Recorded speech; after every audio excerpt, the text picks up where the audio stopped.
The Power of Habit, Charles Duhigg. Introduction. In the summer of 2011, the author found himself caught in a frantic struggle against time. While in the final stages of writing a book about the psychology of habits, his personal and professional life collided. With a newborn child at home and a demanding job as an investigative reporter, his days dissolved into a blur of unanswered emails, rushed meetings, and a lingering sense of falling behind. Despite running on a treadmill of constant activity, he felt he was accomplishing little of significance. Seeking a solution, he reached out to Atul Gawande, a man who seemed to inhabit a different plane of existence. Gawande was not only a celebrated surgeon and a staff writer for a prestigious magazine, but also a professor, a non-profit founder, and a dedicated father.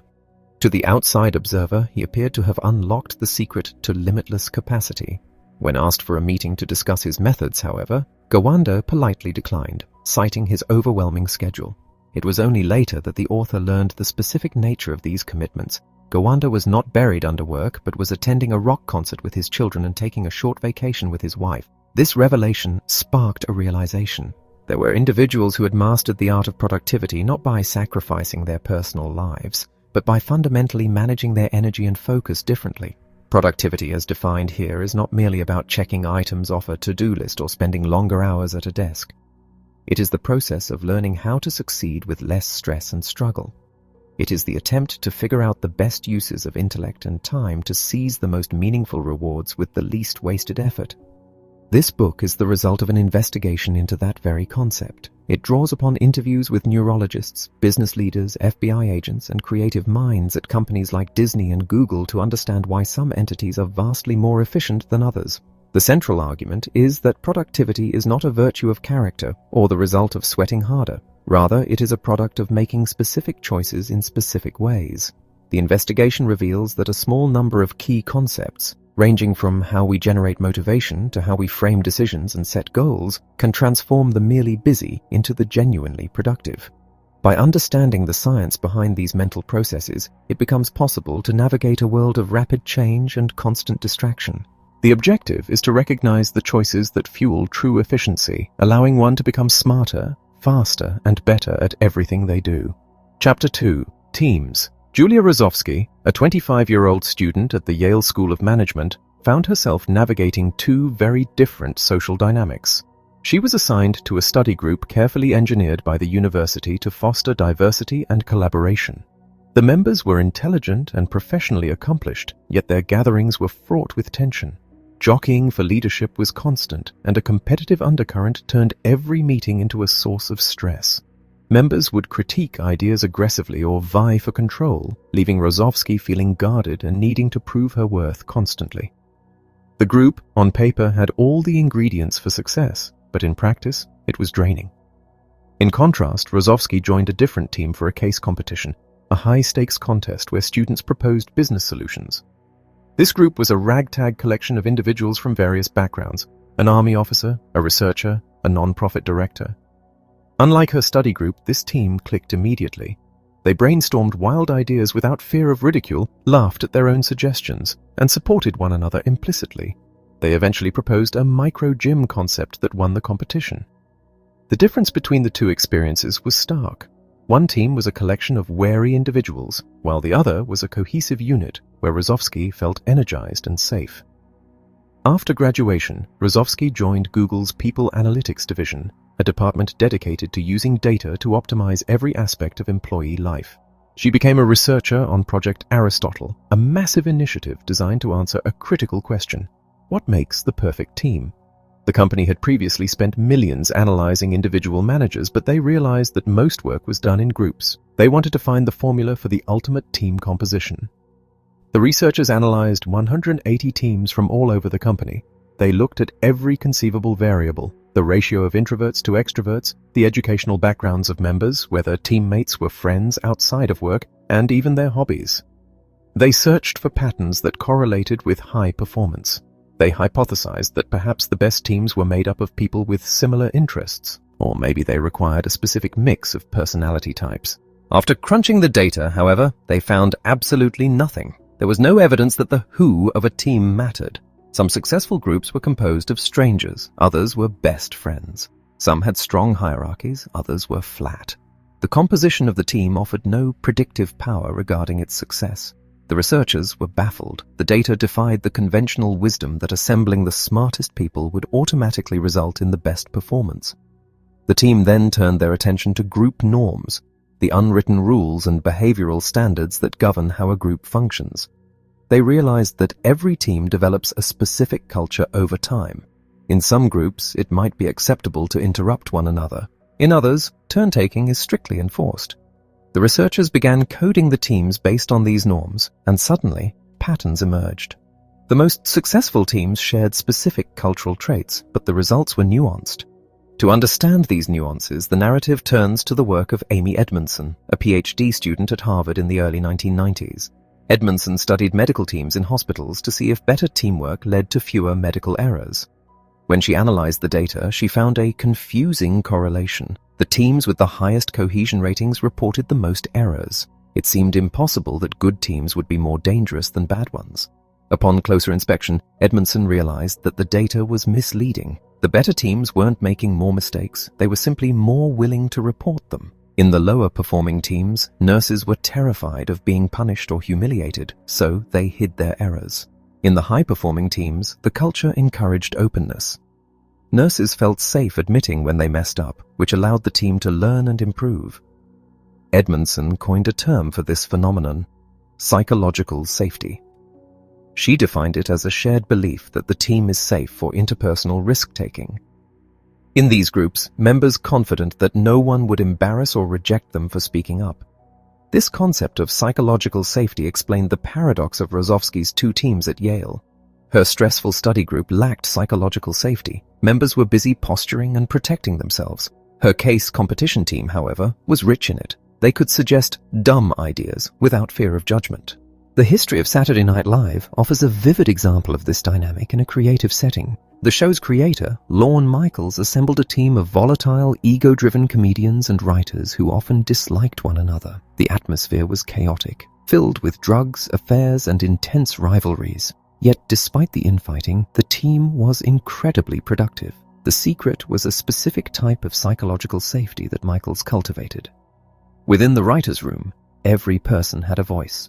Even if a script was thrown in the trash, the writer knew they would be heard again the next week. The norm was that everyone was safe to take creative risks, even if they were personally at odds.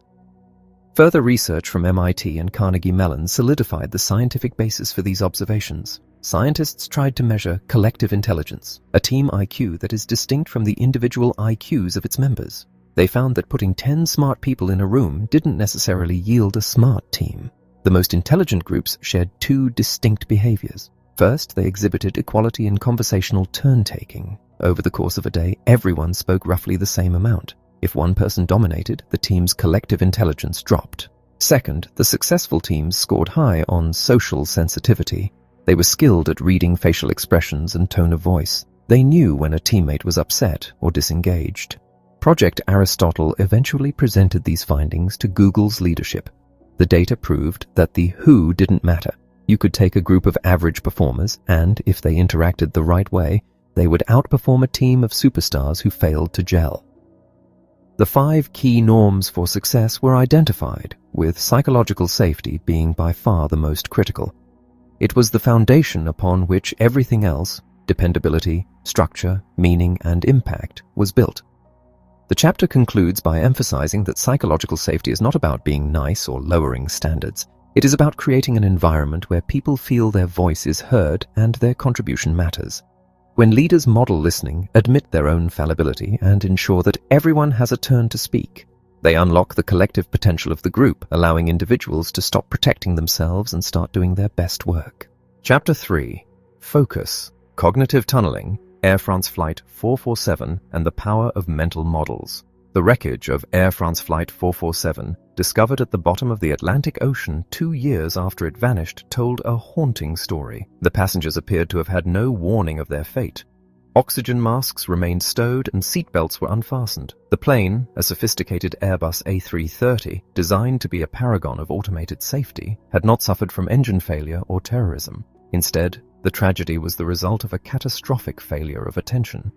As investigators pieced together the cockpit recordings, they realized that the pilots, surrounded by the most advanced technology in aviation history, had lost their ability to focus on what mattered most in a moment of crisis.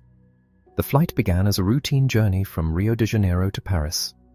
For the first 4 hours, the plane flew itself, guided by autopilots that handled every variable from airspeed to navigation. The pilots, relieved of the taxing demands of manual flight, monitored systems that rarely required intervention. Then, as the aircraft crossed the equator, ice crystals clogged the pitot tubes, the external sensors responsible for measuring airspeed. The autopilot, receiving confusing data, disengaged, and a warning alarm pierced the quiet cockpit. The junior pilot, Pierre-Cédric Bonin, instinctively grabbed the control stick. In that split second, the crew fell victim to a psychological phenomenon known as cognitive tunneling.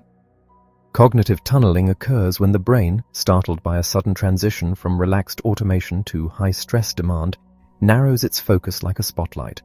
It latches onto the most immediate, obvious stimulus, often ignoring broader, more critical information. Bonin, panicked by the sudden alarms, fixated on a single gauge that suggested the plane was rolling slightly. He corrected the roll, but, in his fixation, failed to notice he was also pulling back on the stick, raising the plane's nose. The aircraft climbed sharply, losing speed until it entered an aerodynamic stall. Despite the stall warnings blaring, "Stall! Stall!" and the plane shuddering, Bonin continued to pull back, locking his attention on the wrong data while the plane fell out of the sky. This lethal loss of situational awareness stands in stark contrast to the experience of Captain Richard Champion de Crespigny, the pilot of Qantas Flight 32. A year after the Air France disaster, de Crespigny was flying an Airbus A380 out of Singapore when a massive engine explosion shredded the plane's wing, severing hundreds of electrical and hydraulic connections. The cockpit was flooded with an overwhelming cascade of alarms. The computer screens flashed endless error messages, urging the crew to attend to dozens of failing systems simultaneously. It was the perfect breeding ground for cognitive tunneling. However, de Crespigny and his crew did not succumb to the chaos. Unlike the Air France pilots, who reacted instinctively to the sirens, de Crespigny had spent his career cultivating mental models. He habitually narrated stories to himself about what could go wrong and how he would respond. Before every flight, he quizzed his crew on hypothetical emergencies, forcing them to visualize their actions. When the explosion occurred, he didn't just react. He matched the unfolding reality against the models in his head. Instead of trying to fix every flashing light, he inverted the problem. He told his co-pilots to stop focusing on what was broken and instead list what was still working. By imagining his crippled super jumbo jet as a simple Cessna, a basic plane he knew how to fly manually, he simplified the complex crisis into a manageable narrative. This mental scaffolding allowed him to ignore the distractions and focus on the few controls that could save them, ultimately landing the plane safely. The difference between the two crews illustrates the double-edged sword of automation. In a world filled with smartphones, notifications, and automated workflows, human attention is constantly lulled into a passive state. When a crisis strikes, whether in a cockpit or an office meeting, the brain struggles to ramp up. Without strong mental models, the spotlight of attention flails, locking onto the nearest signal rather than the most important one.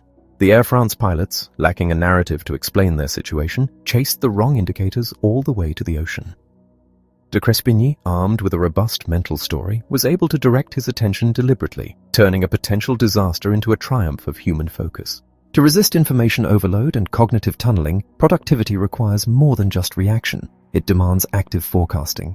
The most productive people are those who constantly narrate their lives, imagining the details of a meeting before it happens, or visualizing the commute before getting in the car. By telling themselves stories about what they expect to see, they prime their brains to notice when reality deviates from the script. This habit of creating mental models keeps the spotlight of attention flexible and under control, ensuring that when the alarms start ringing, they can see the whole picture rather than just the flashing light. Chapter 4. Goal Setting. In October 1972, Eli Zira, a sophisticated and politically savvy general, was appointed to lead Israel's Directorate of Military Intelligence. His promotion came at a time of deep national anxiety. Following the decisive victory of the Six-Day War in 1967, Israel lived in constant fear of retaliation from its neighbors. The public and politicians were weary of ambiguous warnings that forced the mobilization of reservists, the backbone of the nation's defense, only for nothing to happen. Zira viewed his mandate as one of clarity. His job was to safeguard the nation's nerves by providing sharp, definitive assessments rather than vague probabilities. To achieve this, Zira championed a rigid analytical framework that came to be known as the concept. This theory held that Egypt would not launch a war against Israel unless two specific conditions were met. They needed an air force capable of neutralizing Israeli jets, and they required Scud missiles to deter strikes on Tel Aviv. Until those specific, measurable criteria were in place, Zira argued, any belligerent rhetoric from Arab leaders was mere bluster. This approach offered the seductive comfort of certainty. It transformed the messy, unpredictable nature of geopolitical threats into a checklist. 6 months into his tenure, the concept faced its first test. Intelligence reports indicated a massive Egyptian buildup along the Suez Canal. While other military leaders, including the Chief of Staff and the head of the Mossad, advocated for a defensive mobilization, Zira dissented. He pointed to his specific criteria. Egypt lacked the necessary missiles and air power. Therefore, the probability of war was very low. The government eventually mobilized, but no attack came. Zira's skepticism was vindicated. His reputation soared, and his reliance on specific, rigid criteria was solidified. He had seemingly mastered the art of filtering out noise to focus on what mattered. However, the psychological drive that served Zira well in peacetime, a trait psychologists call the need for cognitive closure, began to obscure reality. The need for closure is a desire for a firm answer to alleviate the discomfort of ambiguity. It compels the mind to seize on a judgment and then freeze, rejecting new information that conflicts with the established belief. While this trait often correlates with decisiveness and leadership, it can also lead to catastrophic tunnel vision. In the autumn of 1973, warnings began to flicker again. A young intelligence officer named Binyamin Siman Tov reported unusual nighttime convoys and the clearing of minefields by Egyptian forces. Zira dismissed the reports. They did not fit the concept. When the Soviet Union abruptly evacuated the families of its advisors from Syria and Egypt, a glaring signal of impending conflict, Zira rationalized it away. He argued that the Arabs knew they couldn't win, so they wouldn't fight. He had seized on the logic that his enemies were rational actors operating under his specific constraints. He was frozen in his assessment. On the morning of Yom Kippur, the holiest day of the Jewish year, the illusion of certainty shattered. A trusted source confirmed that an invasion was imminent. Even then, the mobilization was partial and frantic. Hours later, thousands of Egyptian shells rained down on the Sinai, and Syrian tanks rolled into the Golan Heights. Israel was caught off guard, its defenses undermanned. The ensuing war was a brutal, existential struggle that cost thousands of lives and traumatized a generation. Zira's quest for a smart, defined, and anxiety-free prediction model had blinded him to the strategic reality of a desperate enemy willing to take high risks. The limitations of focusing too narrowly on specific criteria are not unique to military intelligence. They permeate the business world as well. In the late 20th century, General Electric pioneered a management philosophy that would become a global standard: SMART goals. The system demanded that objectives be specific, measurable, achievable, realistic, and timeline-based. At GE, this method revolutionized productivity. It forced vague aspirations into concrete plans. Managers could no longer rely on fuzzy promises. They had to prove their goals were within reach. Productivity soared as the workforce focused on attainable targets. Yet, the legacy of SMART goals, much like Zira's concept, revealed a paradox. When people focus exclusively on goals that are achievable and realistic, they often stop asking if they are aiming high enough. They become obsessed with checking boxes on a list, prioritizing the feeling of productivity over the pursuit of transformative, difficult objectives. The satisfaction of cognitive closure, finishing a task, meeting a metric, can crowd out the ambition required to achieve the impossible. Chapter 4. Goal Setting. In October 1972, Eli Zira, a sophisticated and politically savvy general, was appointed to lead Israel's Directorate of Military Intelligence. His promotion came at a time of deep national anxiety. Following the decisive victory of the Six-Day War in 1967, Israel lived in constant fear of retaliation from its neighbors. The public and politicians were weary of ambiguous warnings that forced the mobilization of reservists, the backbone of the nation's defense, only for nothing to happen. Zero viewed his mandate as one of clarity. His job was to safeguard the nation's nerves by providing sharp, definitive assessments rather than vague probabilities. To achieve this, Zero championed a rigid analytical framework that came to be known as the concept. This theory held that Egypt would not launch a war against Israel unless two specific conditions were met. They needed an air force capable of neutralizing Israeli jets, and they required Scud missiles to deter strikes on Tel Aviv. Until those specific, measurable criteria were in place, Zera argued, any belligerent rhetoric from Arab leaders was mere bluster. This approach offered the seductive comfort of certainty. It transformed the messy, unpredictable nature of geopolitical threats into a checklist. 6 months into his tenure, the concept faced its first test. Intelligence reports indicated a massive Egyptian buildup along the Suez Canal, while other military leaders, including the chief of staff and the head of the Mossad, advocated for a defensive mobilization. Zera dissented. He pointed to his specific criteria. Egypt lacked the necessary missiles and air power. Therefore, the probability of war was very low. The government eventually mobilized, but no attack came. Zera's skepticism was vindicated, his reputation soared, and his reliance on specific, rigid criteria was solidified. He had seemingly mastered the art of filtering out noise to focus on what mattered. However, the psychological drive that served Zera well in peacetime, a trait psychologists call the need for cognitive closure, began to obscure reality. The need for closure is a desire for a firm answer to alleviate the discomfort of ambiguity. It compels the mind to seize on a judgment and then freeze, rejecting new information that conflicts with the established belief. While this trait often correlates with decisiveness and leadership, it can also lead to catastrophic tunnel vision. In the autumn of 1973, warnings began to flicker again. A young intelligence officer named Binyamin Simantov reported unusual nighttime convoys and the clearing of minefields by Egyptian forces. Zera dismissed the reports. They did not fit the concept. When the Soviet Union abruptly evacuated the families of its advisors from Syria and Egypt, a glaring signal of impending conflict, Zera rationalized it away. He argued that the Arabs knew they couldn't win, so they wouldn't fight. He had seized on the logic that his enemies were rational actors operating under his specific constraints. He was frozen in his assessment. On the morning of Yom Kippur, the holiest day of the Jewish year, the illusion of certainty shattered. A trusted source confirmed that an invasion was imminent. Even then, the mobilization was partial and frantic. Hours later, thousands of Egyptian shells rained down on the Sinai, and Syrian tanks rolled into the Golan Heights. Israel was caught off guard, its defenses undermanned. The ensuing war was a brutal existential struggle that cost thousands of lives and traumatized a generation. Zera's quest for a smart, defined, and anxiety-free prediction model had blinded him to the strategic reality of a desperate enemy willing to take high risks. The limitations of focusing too narrowly on specific criteria are not unique to military intelligence. They permeate the business world as well. In the late 20th century, General Electric pioneered a management philosophy that would become a global standard: SMART goals. The system demanded that objectives be specific, measurable, achievable, realistic, and timeline-based. At GE, this method revolutionized productivity. It forced vague aspirations into concrete plans. Managers could no longer rely on fuzzy promises. They had to prove their goals were within reach. Productivity soared as the workforce focused on attainable targets. Yet the legacy of SMART goals, much like Zera's concept, revealed a paradox. When people focus exclusively on goals that are achievable and realistic, they often stop asking if they are aiming high enough.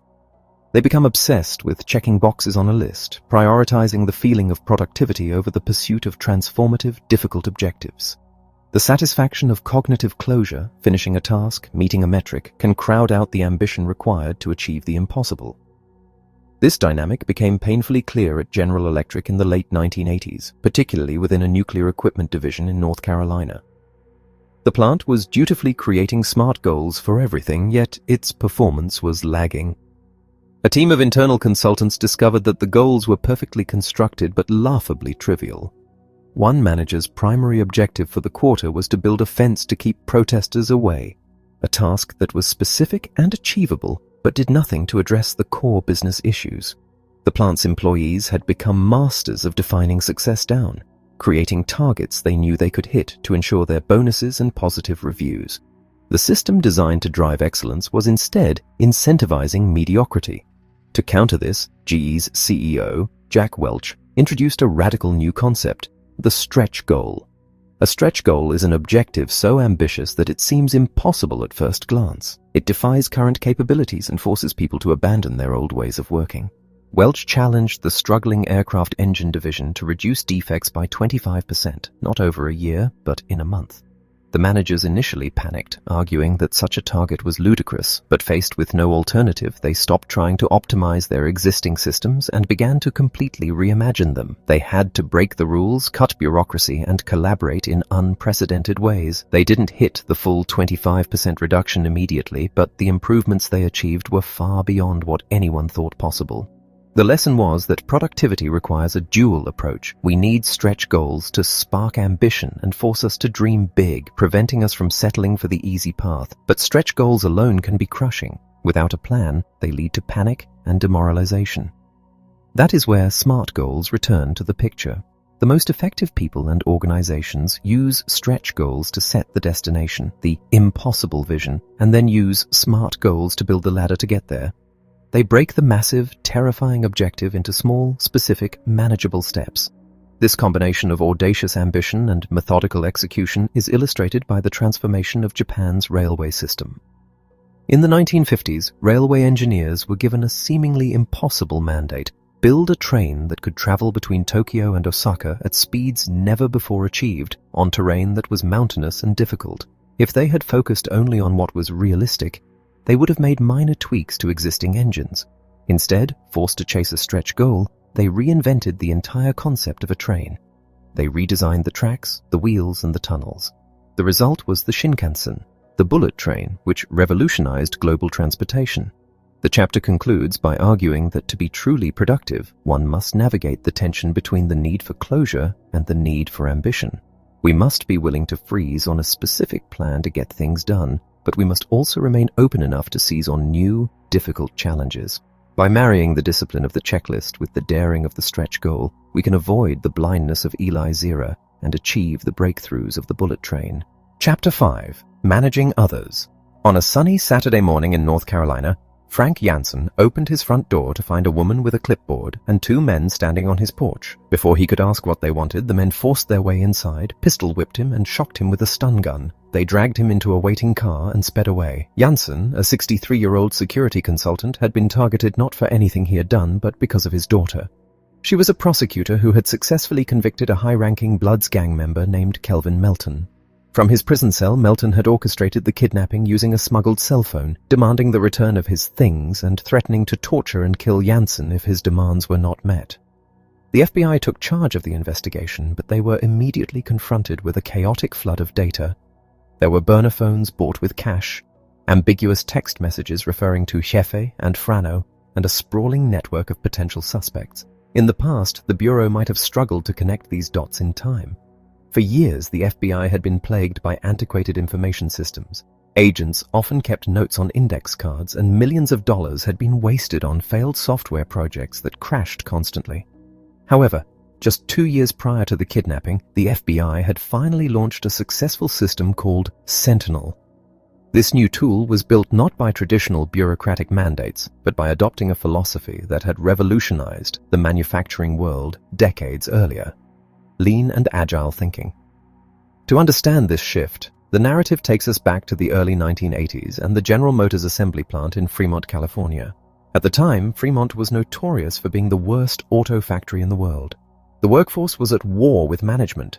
Employees drank on the job, openly sabotaged vehicles by putting loose screws behind door panels, and deliberately left bolts loose. The prevailing culture was one of mistrust and rigid hierarchy. Workers were treated as unthinking cogs, ordered to keep the assembly line moving at all costs. If a worker saw a mistake, they were forbidden from stopping the line to fix it. The result was a parking lot full of defective cars and a toxic, adversarial environment. GM eventually shut the plant down. 2 years later, Toyota proposed a partnership to reopen the factory as NUMMI, New United Motor Manufacturing, Inc. They hired back the same rebellious workforce, including a man named Rick Madrid, but they introduced a radically different management philosophy. Madrid was flown to Japan for training, where he witnessed something that shocked him. On the assembly line, a worker made a minor error installing a bolt. Instead of hiding it, the worker pulled a cord hanging from the ceiling, and the entire massive assembly line ground to a halt. A manager ran over, not to yell, but to ask how he could help. They fixed the problem together, and the line restarted. This was the heart of the Toyota production system, or lean manufacturing. It was built on the belief that the people closest to the work know more about it than anyone else. Therefore, decision-making power should be pushed down to the lowest possible level. Toyota believed that if you gave workers the authority to solve problems and the trust to stop the line, they would take ownership of quality. When Madrid returned to Fremont, he and his colleagues, the same men who had once sabotaged cars, became the most productive auto workers in America. The culture had shifted from one of command and control to one of trust and autonomy. The FBI adopted a similar approach to build Sentinel. After the spectacular failure of a previous $170 million software project, the Bureau hired a new chief information officer who insisted on agile development. Instead of executives dictating a massive, perfect plan from the top down, the project was broken into 2-week sprints. Small teams of engineers were given a goal and the autonomy to figure out how to reach it. They met every morning for 15 minutes to discuss obstacles, much like the Toyota workers. Decision-making was decentralized. The result was a functional, powerful system delivered at a fraction of the cost of the failed attempts. When Frank Janssen was kidnapped, it was this agile mindset that allowed the FBI to move with unprecedented speed. Agents fed thousands of data points into Sentinel, text messages, call logs, location data. Because the teams were empowered to follow leads without waiting for permission from headquarters, they rapidly identified a pattern. They linked the burner phones to a specific location in Atlanta and traced the command structure back to Melton's prison cell. As the kidnappers prepared to kill Janssen, they had already bought a shovel and bleach. An elite FBI hostage rescue team stormed their hideout. They found Janssen bound and terrified, but alive. He was rescued just minutes before his scheduled execution. The chapter concludes that the secret to effectively managing others, whether in an auto plant or a federal investigation, lies in relinquishing control. It requires leaders to suppress their instinct to micromanage and instead trust the people doing the work. By pushing authority down to the individuals who are closest to the problem, organizations can become smarter, faster, and capable of solving even the most complex crises. Chapter 6. Decision-making, forecasting the future, and winning at poker with Bayesian psychology. The dealer looks at Annie Duke, waiting for her move. In the center of the table sits a pot of nearly $500,000. It is the 2004 Tournament of Champions, and Duke is the only woman remaining at the table, facing off against Greg Raymer, a formidable opponent known as the Fossil Man for the petrified rock he uses as a card protector. Raymer wears holographic sunglasses that mask his eyes, adding to the inscrutability of his game. Duke looks down at her cards. She holds a pair of tens, a strong hand that has emboldened her to push most of her chips into the pot already. But now, Raymer has shoved all of his chips in, challenging her to bet everything she has left. For 45 seconds, Duke freezes. The decision paralyzes her. If she calls his bet and loses, she is out of the tournament, forfeiting the chance at the $2 million prize that could secure her family's financial future. If she folds, she loses the massive pot she has spent hours building. The pressure mounting in her chest is familiar. For much of her life, Duke suffered from severe panic attacks. As a graduate student in psychology, the anxiety became so debilitating that she was hospitalized, eventually abandoning her pursuit of a PhD to move to a remote house in Montana with her husband. There, broke and listless, she began playing poker in local dive bars at the suggestion of her brother, a professional player. In those smoky basements, Duke discovered that poker was the antidote to her anxiety.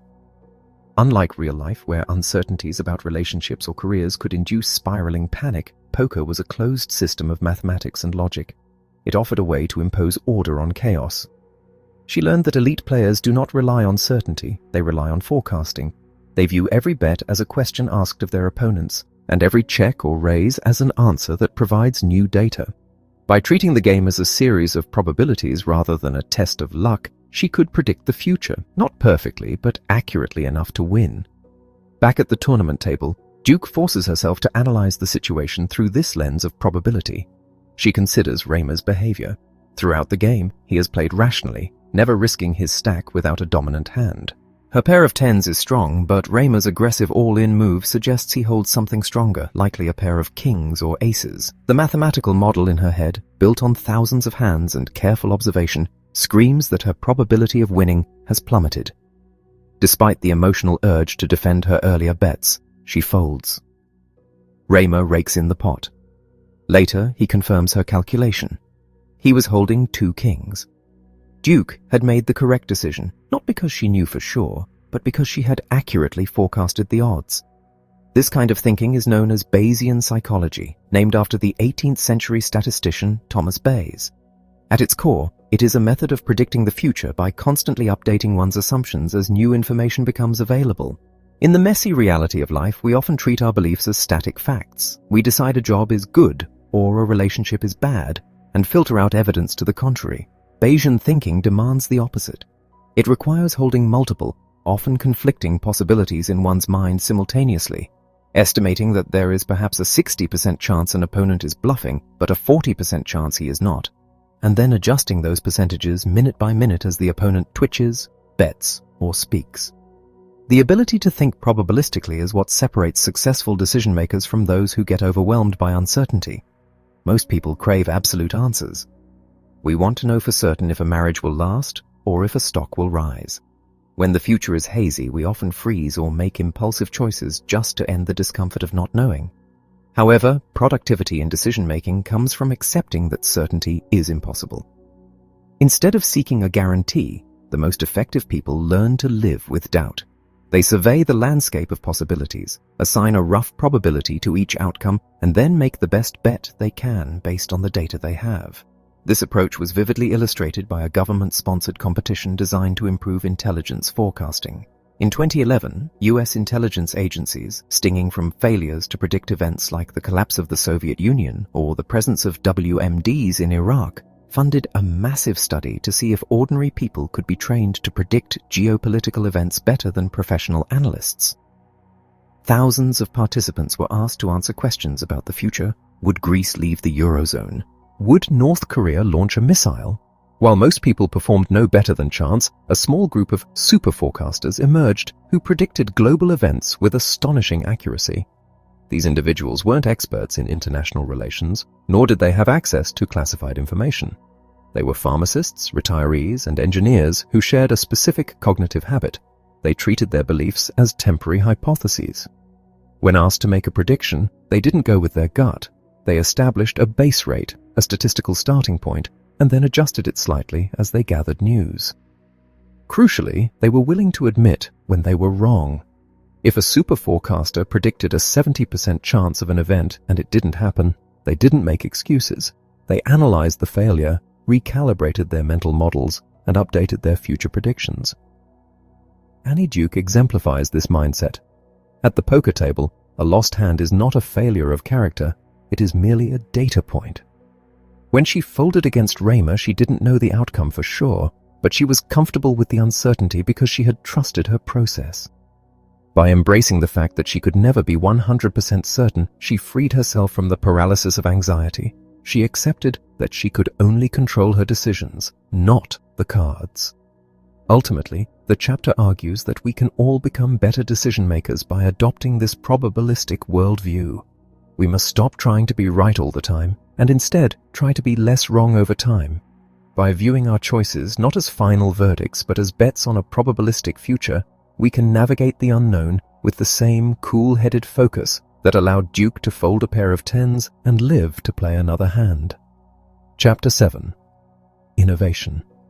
The screening room doors opened, and the audience of directors, animators, and writers filed in, eager to see the rough draft of Disney's newest film, Frozen. It was 18 months before the movie's scheduled release. As the lights dimmed, the film began. On screen, two sisters, Anna and Elsa, played out a grim narrative. Anna was prissy and uptight. Elsa was a bitter, evil villain who froze her sister's heart out of spite and summoned an army of snow monsters to destroy a village. When the lights came up, the room was silent. There were no cheers, no applause, and the boxes of tissues usually consumed during a poignant Disney film remained untouched. The movie was a disaster. In the post-screening meeting of the Story Trust, a brain trust of Disney's top creative minds, Chief Creative Officer John Lasseter delivered the verdict. The film had no emotional core. The characters were unlikable. "You haven't dug deep enough," he told the director, Chris Buck. The team was left with a shattered script, a looming deadline, and a sense of panic. They were experiencing a crisis of creative desperation. To understand how creative breakthroughs emerge from such chaos, the narrative shifts to 1949 and the creation of West Side Story. Choreographer Jerome Robbins approached Leonard Bernstein and Arthur Lawrence with a radical idea. Adapt Romeo and Juliet into a modern musical about gang warfare. Robbins wanted to break the rigid conventions of Broadway, where dance, song, and dialogue were usually segregated. He pushed his collaborators to become innovation brokers, individuals who take ideas from one setting and transplant them into another. He demanded they blend the aggression of street fighting with the elegance of ballet, and the slang of teenage hoodlums with the operatic power of a symphony. This method of innovation is supported by research analyzing millions of academic papers. Data shows that the most creative and impactful work typically doesn't come from inventing entirely new concepts from scratch. Instead, it comes from taking well-established conventional ideas like a fairy tale or a Shakespeare play and combining them in ways that have never been seen before, like mixing them with gang violence or modern psychotherapy. The most productive creatives are brokers who act as middlemen, importing old ideas into new environments. Back at Disney, the Frozen team was stuck. To break the deadlock, they engaged in their own form of broking, using their personal lives as raw material. In a tense meeting, writer Jennifer Lee shared the story of her own relationship with her estranged sister and how they reconnected after a tragedy. This vulnerability sparked a shift. They realized the movie shouldn't be about good versus evil, but about fear versus love. They decided to combine the classic Disney princess trope with a modern, realistic dynamic between siblings who are both messy and flawed.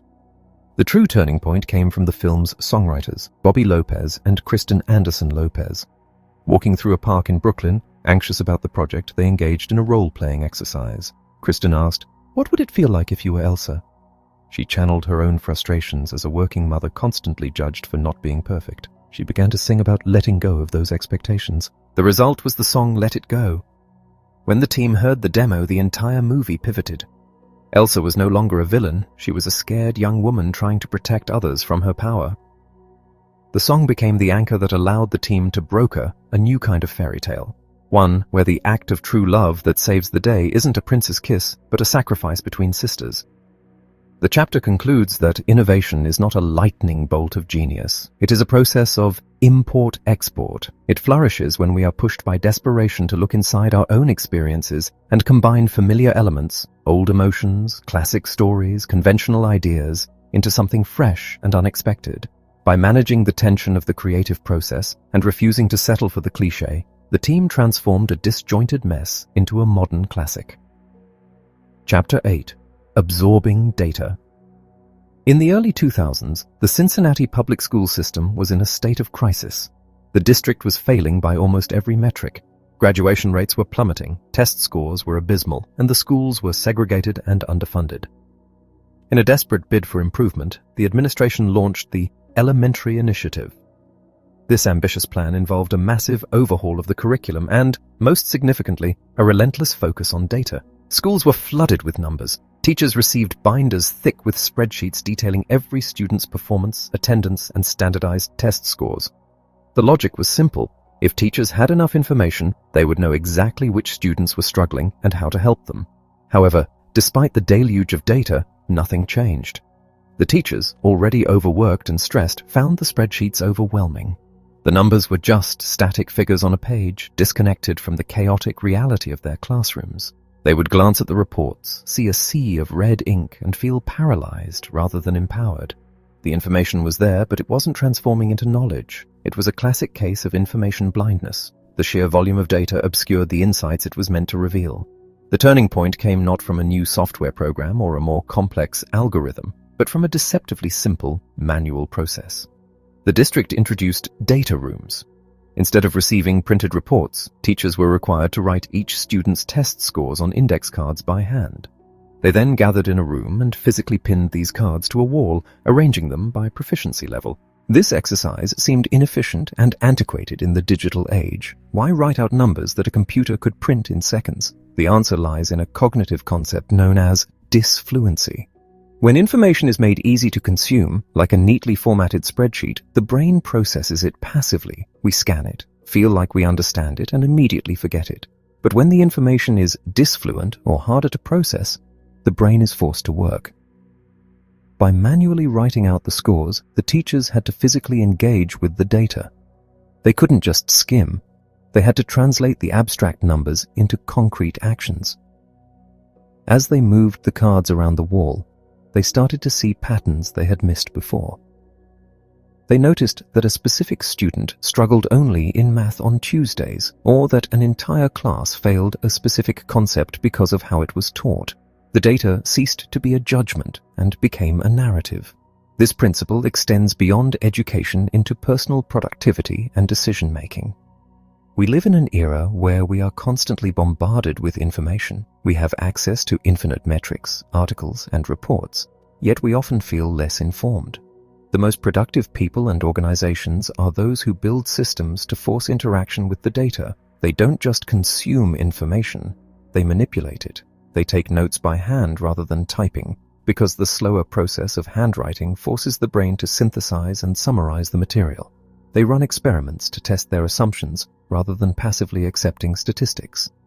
The chapter illustrates this with the engineering design process used in schools, where students don't just memorize scientific facts. They are forced to build bridges or design egg drop containers. When their designs fail, they have to analyze the data of the failure to improve the next iteration. This active struggle with the information transforms it from rote memorization into deep, usable understanding. In Cincinnati, the results of the data rooms were miraculous. As teachers began to own the data through this manual, disfluent process, they tailored their instruction to individual needs with unprecedented precision. Test scores rose, the achievement gap narrowed, and Cincinnati became the first urban school district in Ohio to be rated effective. The lesson was clear. To turn information into knowledge, we must stop trying to make the absorption of data as easy as possible. Instead, we must make it hard enough to force us to think.